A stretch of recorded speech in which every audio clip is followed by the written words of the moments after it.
अस्सलाम वालेकुम दोस्तों, मैंने आपसे वादा किया था कि मुझे यूँ ही इंशाल्लाह स्पेन एम्बेसी से कोई कॉल आएगी, कोई रिप्लाई आएगा या इंटरव्यू के लिए कोई फ़ोन रिसीव होगा तो मैं इंशाल्लाह वो अपडेट आपके साथ शेयर करूँगा कि मुझे क्या क्या पूछा गया, किस बारे में सवाल किए गए। मैं एक्सपेक्ट नहीं कर रहा था कि मुझे कॉल आएगी इंटरव्यू के लिए, क्योंकि मोस्टली दोस्तों को जिन्होंने अप्लाई किया हुआ था स्पेन का या जिनको वीज़ा मिला उनको कोई कॉल नहीं आई। उनको मैसेज ही आया कि आप अपना आके पासपोर्ट रिसीव कर लें, और बाद में ही पता चला कि वो वीज़ा अप्लाई हुआ, वीज़ा उनका स्टैंप हुआ है या रिजेक्ट हुआ है, रिफ्यूज़ हुआ है। तो मुझे आज 9 फरवरी तकरीबन दिन 11 बजे एम्बेसी से कॉल आई और उन्होंने कुछ फर्दर क्वेश्चन किए मुझसे। आज 9 फरवरी के हिसाब से मैंने 25 नवंबर को अप्लाई किया था। 25 नवंबर से आज तक आप अंदाज़ा लगा लें, हिसाब कर लें कि कितने दिन बाद मुझे कॉल आई है। तो आपको बताना ये है कि और कॉल मुझे क्यों आई है, कॉल मुझे इसलिए मेरा ख़्याल है कि आई है कि मैंने फ़ैमिली के साथ अप्लाई किया हुआ है, अपना फ़ैमिली वीज़ा अप्लाई किया हुआ है, जिसमें मैं मेरी वाइफ और 2 बच्चे भी हैं। तो शायद इस वजह से मुझे उन्होंने कॉल किया है इन्वेस्टिगेशन के लिए, कुछ पूछ-गिछ के लिए।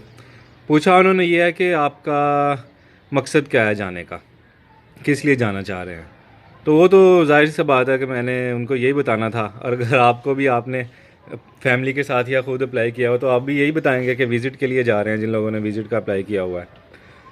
और दूसरा उन्होंने पूछा कि आपके कोई रिलेटिव है उधर स्पेन में, तो वो मेरा मशवरा है कि आप यही उनको बताएं कि हमारा कोई रिलेटिव नहीं है, क्योंकि अगर आप बताएंगे, मेरा मेरा ये ख्याल है कि अगर हम उनको ये बताएंगे कि हमारा कोई रिलेटिव है तो वो ये समझेंगे कि हम जाके वापस नहीं आने वाले।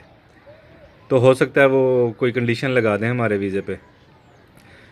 और दूसरी बात यह है कि आपकी फ़ाइल अगर कंसल्टेंट ने तैयार की हुई है तो आप कंसल्टेंट से उस फाइल की एक कॉपी ज़रूर अपने पास रखें, या इंटरव्यू के लिए आप पहले से रेडी रहें कि अगर आपको इंटरव्यू की कॉल आ भी सकती है तो उसको वो उसमें आपसे लाजमी पूछेगा कि आप क्या काम करते हैं।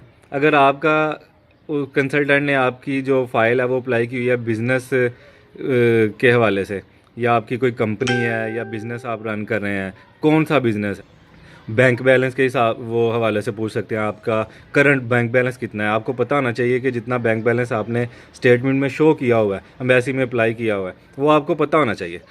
तो एक ये बात है। और दूसरा उसने पूछा था कि आपका कोई वीज़ा रिजेक्ट तो नहीं हुआ इससे पहले, आपने कहीं अप्लाई किया हुआ है तो क्या रिजेक्शन तो नहीं लगी हुई आपके पासपोर्ट पे। तो वो तो आप अपने स्टेटस के बारे में बताएंगे साफ साफ, जो क्योंकि पासपोर्ट अगर आपके 2 हैं या 3 हैं वो सारे के सारे जमा होते हैं। मेरे 4 पासपोर्ट थे, जिस पे 2 सऊदी अरब के वीज़े लगे हुए थे और 3 साउथ कोरिया के वीज़े लगे हुए थे। तो वो मैंने उसको साफ साफ बता दिया, जो भी क्योंकि वो उसके सामने ही होंगे, जब वो मुझे कॉल कर रहा था तो मेरी फ़ाइल उसके पास ही होगी। तो मैंने उसको बताया कि नहीं, मेरा कोई रिजेक्शन नहीं लगी हुई, कोरिया के वीज़े हैं, मैं कोरिया। उसने पूछा कि किस काम के लिए गए थे, क्या करते थे, विज़िट पे गए थे या किसी कंपनी में गए थे आप। तो वो मैंने उसको जो स्टेटस था मेरे पासपोर्ट पे वो बताया। तो आप ये लाजमी अपने पास इंफॉर्मेशन रखें सारी, जो जो फ़ाइल आपकी तैयार की गई है उस फ़ाइल के मुताबिक आपके पास भी डाटा होना चाहिए सारा।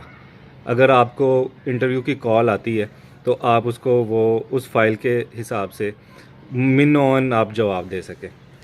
तो मुझे लगता है कि इंटरव्यू की कॉल इसी सूरत में करते हैं कि जब वीज़ा देना हो, अगर रिजेक्शन करनी हो, रिफ्यूज़ल करना हो तो उनको कॉल करने की ज़रूरत नहीं है।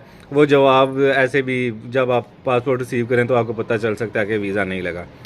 मेरी तो यही मानना है मेरा, और मुझे लगता भी है, मेरा दिल कह रहा है कि वीज़ा मिलेगा मुझे इंशाल्लाह, इसीलिए उन्होंने कॉल करके कुछ सवाल जवाब किए हैं।